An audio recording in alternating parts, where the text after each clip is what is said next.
واقعہ کچھ اس طرح تھا کہ حضرت ابراہیم علیہ السلام ایک مرتبہ ایک ساحل کے پاس سے گزر رہے تھے، اور وہاں پر جب ساحل کے اوپر دیکھتے ہیں تو ہم اکثر دیکھتے ہیں پانی آتا ہے اور پھر واپس بھی چلا جاتا ہے، تو ایسی ہی کچھ کیفیت تھی، اور وہاں پر ایک شخص مرا ہوا پڑا تھا، اس کی لاش پڑی تھی۔ تو پانی جب آتا تھا تو مچھلیاں بھی ساتھ آ جاتی تھیں اور اس شخص کو نوچ لیتی تھیں، اور پھر پانی جب واپس جاتا تو مچھلیاں بھی واپس چلی جاتی تھیں۔ اور اس کے بعد دیکھا کہ کچھ درندے آتے ہیں اس انسان سے، وہ جانور بھی کچھ کھا لیتے ہیں۔ پھر جب وہ چلے جاتے ہیں تو ہوا سے اڑتے ہوئے پرندے بھی وہاں پہنچتے ہیں اور اس سے نوچتے ہیں اس کو۔ تو اس طرح جب حضرت ابراہیم علیہ السلام نے دیکھا کہ مختلف چیزیں اس کو کھا رہی ہیں اور اس کے جسم کے ٹکڑے کہاں کہاں جا رہے ہیں مختلف جگہوں پر، تو اللہ تعالیٰ اس کو کیسے دوبارہ زندہ فرمائے گا؟ یہ کیفیت جب دیکھی تو اللہ تعالیٰ کی بارگاہ میں عرض کی کہ اے اللہ، میں دیکھنا چاہتا ہوں کہ تو مردوں کو کیسے زندہ کرتا ہے۔ ایک تو انسان کو یقین ہوتا ہے اور ایک عین الیقین ہوتا ہے۔ عین الیقین یہ ہے کہ انسان جب چیز کو دیکھ لیتا ہے تو اس کا یقین اور بھی زیادہ پختہ ہو جاتا ہے۔ جیسے ہم بہت سارے لوگ ایسے ہیں کہ جو جنوں کا انکار کرتے ہیں، جادو کا بھی انکار کرتے ہیں، وہ کہتے ہیں نہیں جی ایسی باتیں لوگوں کی بنی ہوئی، لیکن خدا نہ خواستہ اسی شخص کے اوپر جن آ جائے یا اس کے اوپر جادو ہو جائے تو پھر اس کو ماننا پڑتا ہے، کیونکہ وہ آنکھوں سے دیکھ چکا ہوتا ہے۔ اسی طرح بہت ساری چیزیں جب ہم آنکھوں سے دیکھتے ہیں تو اس کو جھٹلاتے نہیں ہیں، پھر کہتے ہیں کہ واقعی یہ سچی بات ہے۔ بہرحال اللہ تعالیٰ کی بارگاہ میں عرض کیا کہ اے اللہ، میں دیکھنا چاہتا ہوں تاکہ مجھے تسلی ہو جائے میرے دل کو۔ ایک اور روایت بھی ملتی ہے کہ حضرت ابراہیم علیہ السلام کو اللہ تعالیٰ نے اپنا خلیل بنایا، خلیل اللہ تھے۔ جب یہ لقب مل گیا تو حضرت اسرائیل علیہ السلام، ملک الموت، حضرت ابراہیم علیہ السلام کی بارگاہ میں یہ پیغام لے کر، یہ بشارت لے کر آئے کہ اللہ تعالیٰ نے آپ کو اپنا خلیل بنا لیا ہے۔ یہ جب خوشخبری دی تو حضرت ابراہیم علیہ السلام نے فرمایا کہ اس کی دلیل کیا ہے کہ میں اللہ کا خلیل بن گیا ہوں، اس کے اوپر کوئی مجھے دلیل دے دیں۔ تو حضرت اسرائیل علیہ السلام نے عرض کیا کہ اے اللہ کے رسول، اس کی دلیل یہ ہے کہ اللہ آپ کو مستجاب الدعوات بنا دے گا، آپ جو دعا کریں گے اللہ قبول فرمائے گا، اور دوسری نشانی اس کی یہ ہے کہ آپ مردوں کو بھی زندہ کریں گے۔ تو یہ دو دلیلیں ہیں آپ کی کہ آپ خلیل اللہ بن گئے ہیں۔ تو پھر اس کے بعد حضرت ابراہیم علیہ السلام نے اللہ تعالیٰ کی بارگاہ میں عرض کیا کہ اے اللہ، مجھے دکھا کہ تو مردوں کو کیسے زندہ کرے گا۔ تو اللہ تعالیٰ نے پھر فرمایا کہ اے ابراہیم، اے میرے خلیل، 4 پرندے لے لو۔ اور 4 پرندوں کے بارے میں آتا ہے کہ مفسرین نے اس پر لکھا ہے کہ ایک مور تھا، ایک مرغ تھا، ایک کوا تھا، ایک کبوتر تھا، باقی روایات بھی آتی ہیں، لوگوں نے ذکر کیا، لیکن یہ 4 پرندے تھے جن کو حضرت ابراہیم علیہ السلام نے پال رکھا تھا، اور ان کو اپنے پاس اس طرح مانوس کر لیا تھا کہ جب بھی بلاتے تھے وہ دوڑتے ہوئے آپ کی طرف آ جاتے تھے۔ جیسے ہمارے گھر میں جیسے مرغیاں ہوتی ہیں یا کوئی کسی نے کبوتر رکھے ہوتے ہیں یا طوطے رکھے ہوتے ہیں، تو ان کو مانوس کر لیتے ہیں اپنے ساتھ، جب بھی وہ بلاتے ہیں تو دوڑتے ہوئے اڑتے ہوئے اس کے پاس وہ آ جاتے ہیں۔ اگر کوئی اور بلا رہا ہوتا تو اس کی طرف نہیں جاتے، کیونکہ وہ اپنے مالک کے ساتھ مانوس ہو چکے ہوتے ہیں، ان کے ساتھ تعلق قائم ہو چکا ہوتا ہے۔ تو حضرت ابراہیم علیہ السلام نے ان 4 پرندوں کو اپنی طرف مانوس کر لیا، جب بھی بلاتے، جس پرندے کو آواز دیتے، وہ دوڑتا ہوا اڑتا ہوا حضرت ابراہیم علیہ السلام کے پاس آ جاتا۔ جب یہ مانوس ہو گئے تو اللہ تعالیٰ نے دوسرا حکم دیا کہ اب یہ آپ کے ساتھ مانوس ہو گئے ہیں، اب ان کو ذبح کر دو۔ حضرت ابراہیم علیہ السلام نے ان کو ذبح کیا، ان کے پر اتار دیے گئے، ان کا جو گردن تھی وہ الگ کر دی گئی، اس کے گوشت کو الگ کیا گیا، اس کی ہڈیوں کو الگ کیا گیا، اور اس گوشت کو جو 4 پرندوں کا گوشت تھا، حضرت ابراہیم علیہ السلام کو حکم ہوا کہ ان کو ملا کے قیمہ بنا دو، یہ پتہ نہ چلے کہ یہ کون سے پرندے کا گوشت ہے، ہر ایک کو جدا جدا جو تھے ان کو اکٹھا کر کے قیمہ بنا دیا گیا، پھر ایک ہی جگہ پر ان کو جمع کر دیا گیا۔ اب یہ پہچان نہیں ہوتی تھی کہ کون سا مور ہے، کون سا اس میں مرغ ہے، کون سا کوا ہے، کون سا کبوتر ہے۔ چاروں کا گوشت ایک جگہ پر جمع کر دیا گیا۔ پھر اللہ تعالیٰ نے حکم فرمایا کہ اے خلیل، اے میرے ابراہیم، اس طرح کرو کہ اب ان کے 4 حصے کر کے 4 پہاڑوں کے اوپر مختلف جگہوں پر رکھ دو۔ حضرت ابراہیم علیہ السلام نے ایسا ہی کیا۔ ان گوشت کو، ان قیمے کو حضرت ابراہیم علیہ السلام نے مختلف پہاڑوں کے اوپر رکھ دیا۔ اس کے بعد فرمایا اللہ تعالیٰ نے کہ اے ابراہیم، اب ان پرندوں کو اسی طرح آواز دو جس طرح پہلے آواز دیا کرتے تھے۔ تو حضرت ابراہیم علیہ السلام نے آواز دی تو سارے پرندے، جو گوشت تھا وہاں پر، وہ اڑتا ہوا، چلتا ہوا، جس طرح بھی حالت میں وہاں پہنچا۔ اس کے بعد ان کے پر بھی لگ گئے، ان کے اندر ہڈیاں بھی پیوست ہو گئیں، پھر اس کے بعد ان کی گردنیں بھی لگ گئیں اور حضرت ابراہیم علیہ السلام کے پاس دوڑتے ہوئے حاضر ہو گئے۔ تو حضرت ابراہیم علیہ السلام نے یہ دیکھ کر اپنی نگاہوں کے سامنے کہ اللہ تعالیٰ کیسے مردوں کو زندہ کرتا ہے، پھر یقین ہو گیا اور عرض کرنے لگے کہ اے اللہ، مجھے پہلے بھی یقین تھا لیکن اب عین الیقین ہو گیا کہ میں نے اپنی نگاہوں سے دیکھ لیا کہ تو کیسے مردوں کو زندہ کرتا ہے۔ تو اس آیت مبارکہ میں اللہ تعالیٰ نے حضرت ابراہیم علیہ السلام کا یہ واقعہ ذکر کیا۔ اس کے بعد اگلی آیت میں ہے مَثَلُ الَّذِينَ يُنْفِقُونَ أَمْوَالَهُمْ فِي سَبِيلِ اللَّهِ كَمَثَلِ حَبَّةٍ أَنبَتَتْ 7 سَنَابِلَ فِي كُلِّ سُنبُلَةٍ 100 حَبَّةٍ وَاللَّهُ يُضَاعِفُ لِمَن يَشَاءُ وَاللَّهُ وَاسِعٌ عَلِيمٌ۔ یہ آیت مبارکہ اس کا ترجمہ ہے، مثال ان لوگوں کی ينفقون جو خرچ کرتے ہیں، اموالہم اپنے مال، فی سبیل اللہ اللہ کی راہ میں، کمثل حبۃ انبتت 7 سنابل، اس ایک دانے کی مثل ہے کہ جو 7 شاخیں اگاتا ہے، فی کل سنبلۃ 100 حبہ، پھر ہر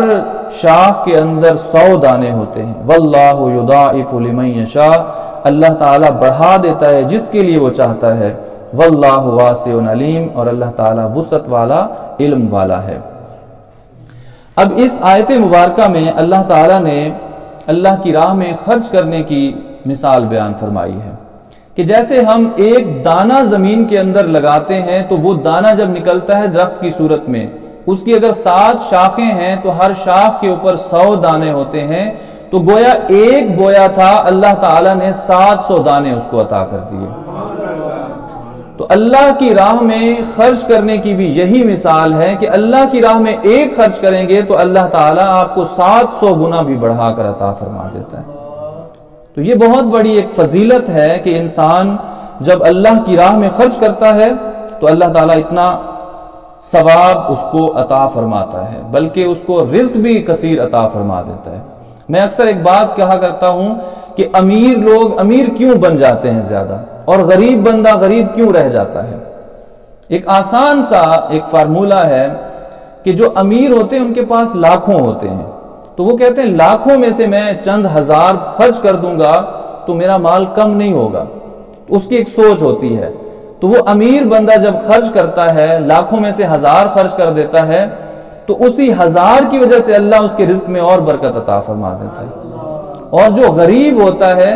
وہ یہ کہتا ہے کہ میرے پاس تو یہی 1000 ہے، اگر یہ بھی میں نے خرچ کر دیا تو میرا تو مال ہی سارا ختم ہو گیا۔ تو وہ چونکہ خرچ نہیں کرتا، اس کا بڑھتا ہی نہیں ہے، وہ ہمیشہ غریب ہی رہتا ہے۔ تو یہ ایک فارمولہ اگر آپ آزما کے دیکھ لیں تو اللہ تعالیٰ آپ کے رزق میں ضرور برکت عطا فرمائے گا۔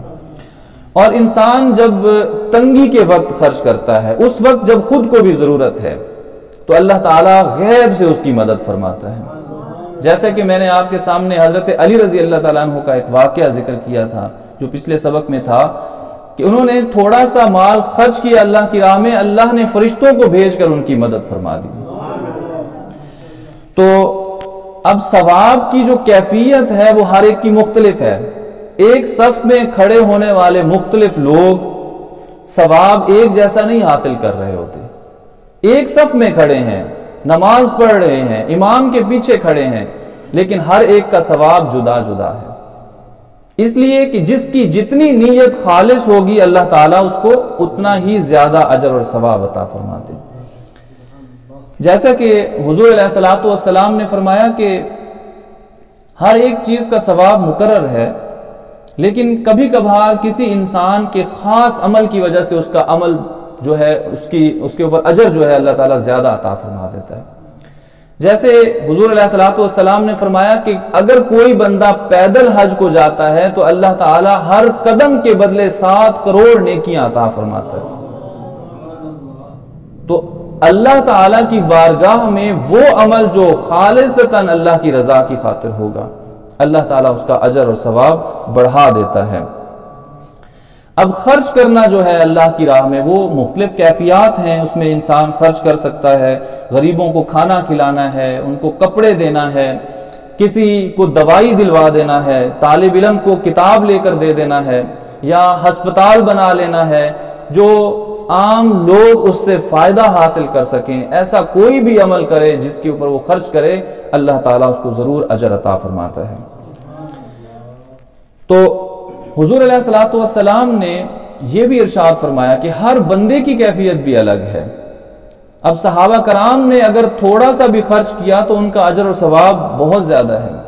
فرمایا کہ آنے والی نسل میں، آنے والے لوگوں میں اگر کوئی ایک پہاڑ کے برابر بھی سونا خرچ کرے گا تو وہ میرے صحابہ کی ایک مٹھی بھر اناج خرچ کرنے سے بھی وہ برابر نہیں ہو سکتے۔ کہ صحابہ کرام نے اگر ایک مٹھی بھر بھی خرچ کیا ہے تو وہ ایک سونے کے پہاڑ سے بھی زیادہ فضیلت والا عمل تھا۔ تو صحابہ کرام نے تو بہت مشکلات برداشت کی ہیں، بہت تکلیفیں برداشت کی ہیں، تو ان کا اجر و ثواب بھی اس انداز سے زیادہ ہے۔ اور ان کے اندر خلوص نیت بھی تھی، بہت زیادہ فضیلت تھی کہ حضور علیہ الصلوۃ والسلام کی معیت ان کو مل گئی، تو یہ عمل ہی ان کا فضیلت والا ہے۔ اگلی آیت مبارکہ ہے الذین ينفقون اموالهم فی سبیل اللہ ثم لا یتبعون ما انفقوا منا ولا اذى لهم اجرهم عند ربهم ولا خوف علیہم ولا هم يحزنون۔ وہ لوگ جو خرچ کرتے ہیں اپنے مالوں کو اللہ کی راہ میں، ثم لا یتبعون، پھر وہ اس کے پیچھے نہیں پڑ جاتے، ما انفقوا، جو انہوں نے خرچ کیا، منا ولا اذى، نہ احسان جتلاتے ہوئے اور نہ ہی اذیت دیتے ہوئے، لہم اجرہم عند ربہم، ان کے لیے ان کے رب کے پاس اجر ہے، ولا خوف علیہم ولا هم یحزنون، نہ وہ خوف زدہ ہوں گے اور نہ ہی وہ غمگین ہوں گے۔ اب یہ جو آیت مبارکہ ہے، یہ اس کا شان نزول کچھ ایسا ہے کہ غزوہ تبوک کے موقع پر صحابہ کرام نے اپنا اپنا مال پیش کیا، تو حضرت عثمان غنی رضی اللہ تعالی عنہ نے 1000 اونٹ بما ساز و سامان کے پیش کیے۔ 1000 اونٹ، یہ بہت بڑی ایک رقم حضرت عثمان غنی رضی اللہ تعالیٰ عنہ نے پیش کی، اور حضرت عبد الرحمن بن عوف رضی اللہ تعالیٰ عنہ نے 4000 درہم صدقہ کیے، اور 4000 درہم انہوں نے گھر کے لیے رکھ لیے تھے۔ تو حضور علیہ الصلوۃ والسلام کی بارگاہ میں عرض کیا کہ اے اللہ کے رسول، میں نے 4000 درہم گھر کے لیے رکھے ہیں اور 4000 درہم جو ہے میں نے اللہ کی راہ میں دے دیے ہیں۔ تو حضور علیہ الصلوۃ والسلام نے دعا دی اور فرمایا کہ اللہ تعالی آپ کے دونوں مالوں میں، جو آپ نے اللہ کی راہ میں خرچ کیا ہے اور جو مال آپ نے اپنے گھر والوں کے لیے رکھا ہے، اللہ تعالیٰ دونوں میں برکت عطا فرمائے۔ تو اب اس آیت مبارکہ کے اندر 2 چیزوں کا ذکر کیا گیا کہ اللہ کی راہ میں اگر کوئی خرچ کرے اور اس میں احسان جتلانا اور اذیت نہیں ہونی چاہیے۔ جب ہم کسی کے لیے مال خرچ کرتے ہیں تو اس کے اوپر احسان بھی نہیں جتلانا اور نہ ہی اس کو اذیت پہنچانی ہے اس مال کی وجہ سے۔ یہ نہ ہو کہ انسان کہے کہ تم تو بھوکے پیاسے تھے، میں نے تمہیں کھانا دیا تھا، میں نے تمہیں کپڑے لا کے دیے تھے، میں نے تمہیں گھر لے کے دیا تھا۔ تو اس طرح کا احسان اگر کیا ہے تو وہ جتلانا نہیں ہے۔ کسی کو یہ نہیں کہنا کہ میں نے تمہارے ساتھ یہ بھلا کیا تھا، اور اذیت ایسے کہ کسی کو یہ نہ کہے کہ تمہاری وجہ، میری وجہ سے تمہیں جو ہے یہ مقام و مرتبہ ملا ہے، اس سے اس کو ایک اذیت پہنچے گی، ذہنی طور پر اس کو اذیت نہیں پہنچانی۔ تو یہ اس چیز سے منع کیا گیا ہے اس آیت مبارکہ میں۔ اور حضور علیہ الصلوۃ والسلام کی جو عادت مبارکہ تھی کہ اپنے ماتحت لوگوں کے ساتھ، جس کے ساتھ احسان کیا، کبھی احسان جتلایا نہیں، کسی کو اذیت نہیں دی۔ تو ہر ایک انسان جو ہے اس کے ماتحت کوئی نہ کوئی ہوتا ہے، تو اس کو اذیت نہیں دینی چاہیے، اس کو تکلیف نہیں دینی چاہیے۔ حضرت انس رضی اللہ تعالی عنہ جب تھوڑے سے بلوغت کے عمر کو پہنچے تو آپ کے ستیلے باپ نے حضور علیہ السلام کی بارگاہ میں عرض کی کہ اے اللہ کے رسول، انس اب کافی سمجھدار ہو گیا ہے، اس کو اپنی بارگاہ میں رکھ لیں۔ تو حضور علیہ السلام نے اپنے پاس رکھ لیا، اور حضرت انس رضی اللہ تعالیٰ عنہ 10 سال حضور کی خدمت میں رہے۔ حضور علیہ السلام کی خدمت کیا کرتے تھے، حضور علیہ السلام کو وضو کرایا کرتے تھے، آپ صلی اللہ علیہ وسلم کے بہت سارے کام کیا کرتے تھے۔ تو کتنے خوش قسمت تھے کہ حضور کی معیت ہر وقت ان کو نصیب ہوتی تھی۔ حضرت انس رضی اللہ تعالیٰ عنہ فرماتے ہیں کہ 10 سال میں کبھی ایسا نہیں ہوا تھا کہ حضور صلی اللہ علیہ وسلم نے مجھے کسی بات پر ڈانٹا ہو۔ کبھی ایسا نہیں ہوا تھا کہ اگر میں دیر بھی ہو جاتی تو حضور میرے پیچھے آتے اور مجھے پکڑ کر گھر لے کے جاتے تھے، اور یہ نہیں فرماتے تھے کہ انس کہاں رہ گئے تھے، یا اگر میں نے کوئی کام کر لیا ہوتا اور وہ آپ کو ناپسند ہوتا تو کبھی یہ نہیں فرمایا تھا کہ اے انس یہ کام کیوں کیا ہے، بلکہ نہایت شفقت فرماتے، اور اس شفقت کا یہ نتیجہ تھا کہ میں قدم پھونک پھونک کر رکھتا تھا، اور ایسا کبھی موقع نہیں دیتا تھا کہ مجھ سے کوئی غلطی ہو جائے۔ اگر ہو بھی جاتی تو حضور کبھی مجھے ڈانٹتے نہیں تھے۔ تو یہ حضور علیہ السلام کی تعلیمات ہیں۔ قول معروف و مغفرت خیر من صدقہ، اچھی بات کہنا اور معاف کر دینا، خیر یہ بہتر ہے، من صدقۃ ایسے صدقہ سے، یتبعھا اذن کہ جس کے پیچھے اذیت ہو۔ اگر کوئی کسی کو اذیت پہنچاتا ہے تو پھر صدقہ نہ کرے، اس سے بہتر ہے اچھی بات کر دے یا معاف کر دے۔ جیسے کسی فقیر کوئی مانگنے کے لیے آتا ہے تو ہم کہتے ہیں معاف کرو، تو مطلب اچھے انداز سے اس کو درگزر کر دو، اس کو کہو کہ چلے جاؤ، اس طرح ڈانٹ کر نہیں بھیجنا کہ اس کے دل کو برا لگے۔ ہو سکتا ہے کہ وہ ضرورت مند ہو، اکثر لوگوں نے کاروبار بنا لیا ہے، یہ الگ بات ہے، لیکن ہو سکتا ہے کہ کوئی ایسا شخص ہو کہ جو بہت ضرورت مند ہو اور آپ نے اس کو نہیں دیا اور الٹا اس کو ڈانٹ بھی دیا، اس کو برا بھلا کہہ دیا، تو پھر اللہ کے ہاں بہت پکڑ ہوگی اس کی۔ اس لیے کچھ نہ کچھ لوگ دے دیتے ہیں کہ تھوڑی تھوڑی مدد، 10 روپے 5 روپے 20 روپے مدد کرنے سے اگر بہت سارے لوگ اس کی مدد کر دیتے ہیں۔ اور خاص طور پر آپ دیکھا کریں کہ جب کوئی بوڑھا شخص ایسی کیفیت میں نظر آئے تو پھر اپنے فیصلے نہ کیا کریں، پھر وہاں پہ یہ نہ دیکھا کریں کہ یہ حقدار ہے یا نہیں ہے، بلکہ اس کو ضرور دے دیا کریں۔ اور بعض اوقات ایسے ریڑھی والے ہوتے ہیں کہ جو بہت بوڑھے ہو کر بھی محنت کر رہے ہوتے ہیں، حالانکہ وہ عمر ان کی آرام کرنے کی ہے، تو جو بڑھاپے میں محنت کر رہا ہوتا ہے تو وہ پیسہ بنانے کے لیے نہیں کر رہا ہوتا، وہ اپنی ضروریات کو پورے کرنے کے لیے کر رہا ہوتا ہے۔ تو انسان کو دیکھنا چاہیے، سمجھنا چاہیے کہ وہ کیسی کیفیت میں ہے۔ تو اگر کسی کو تکلیف پہنچائی مال دے کر تو یہ حرام ہے، اللہ تعالیٰ اس سے سخت ناراض ہوتا ہے۔ اب اس کے بعد اللہ تعالیٰ نے 2 آیات میں 2 مختلف مثالیں بیان فرمائی ہیں۔ یا ایھا الذین آمنوا لا تبطلوا صدقاتکم بالمن والعزا کالذی ينفق مالہ رئاء الناس ولا یؤمن باللہ والیوم الآخر فمثلہ کمثل صفوان علیہ تراب فأصابہ وابل فترکہ صلدا لا یقدرون علی شیء مما کسبوا واللہ لا یہدی القوم الکافرین۔ اے ایمان والو، نہ ضائع کرو اپنے صدقات کو احسان جتلانے کے ساتھ اور اذیت دینے کے ساتھ۔ کالذی ينفق مالہ رئاء الناس، اس شخص کی طرح جو خرچ کرتا ہے دکھلاوے کے لیے، ولا یؤمن باللہ والیوم الآخر، نہ اللہ پر ایمان رکھتا ہے نہ قیامت کے دن پر، فمثلہ، تو اس کی مثال کمثل صفوان علیہ تراب، اس کی مثال ایسے ہے کہ جیسے ایک پتھر ہے، اس کے اوپر مٹی پڑی ہے، فأصابہ وابل، اس کو بارش پہنچتی ہے فترکہ صلدا تو وہ چٹیل میدان سا ہو جاتا ہے، لا یقدرون علی شیء مما کسبوا تو وہ قدرت نہیں رکھتا اس پر جو اس نے کمایا، واللہ لا یہدی القوم الکافرین اور اللہ تعالیٰ ہدایت نہیں دیتا کافرین قوم کو۔ یہ ایک بڑی خوبصورت مثال ہے ان لوگوں کے لیے بتائی گئی کہ جو مال تو خرچ کرتے ہیں لیکن دکھلاوے کے لیے کرتے ہیں۔ جیسے ہم دیکھتے ہیں فوٹو سیشن ہوتا ہے، مال دیا جا رہا ہے، تھوڑا سا مال ہوتا ہے اور اس کے اوپر تصویریں بنا کر اخبارات میں اور نیوز چینل کے اوپر وہ چلائی جاتی ہیں، تو یہ دکھلاوا ہے۔ اگر نیت یہ تھی کہ مال خرچ کر رہے ہیں اور دکھلاوا کر رہے ہیں کہ کسی اور کو بھی یہ ترغیب حاصل ہو کہ کوئی اور بھی اسی طرح خرچ کرنے، تو وہ الگ نیت ہے۔ لیکن اگر کوئی یہ کہے کہ لوگ مجھے کہیں کہ بڑا مالدار ہے، اللہ کی راہ میں خرچ کرنے والا ہے، تو یہ اللہ کی بارگاہ میں اس کا مال بالکل ضائع ہونے والی بات ہے۔ اس کی مثال یہ جو اس آیت مبارکہ میں ہے کہ اللہ تعالیٰ نے مثال اس طرح دی ہے کہ ایک پتھر ہو،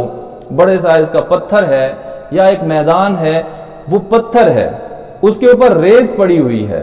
اگر بارش آتی ہے یا تیز پانی اس کے اوپر آتا ہے تو وہ ریت ایسے صاف ہو جاتی ہے۔ اسی طرح اگر کوئی دکھلاوے کے لیے مال خرچ کرتا ہے تو اس کا مال بھی ایسے ہی صاف ہوتا ہے، اس کو کوئی ثواب اس پر نہیں ملتا۔ وہ اس پتھر کی مثال ہے کہ اللہ کی راہ میں اس نے خرچ کیا لیکن دکھلاوے کے لیے کیا ہے، کسی غریب کی مدد کی لیکن دکھلاوے کے لیے کیا ہے تو اس پر اس کو کوئی ثواب نہیں ملے گا۔ اور دوسری مثال جو اللہ تعالیٰ نے دی ہے، وَمَثَلُ الَّذِينَ يُنْفِقُونَ أَمْوَالَهُمْ ابْتِغَاءَ مَرْضَاتِ اللَّهِ، مثال ان لوگوں کی جو اللہ کی راہ میں خرچ کرتے ہیں مال اللہ کی رضا چاہتے ہوئے، وَتَثْبِيتًا مِّنْ أَنفُسِهِمْ خود کو ثابت قدم رکھنے کے لیے، کَمَثَلِ جَنَّةٍ بِرَبْوَةٍ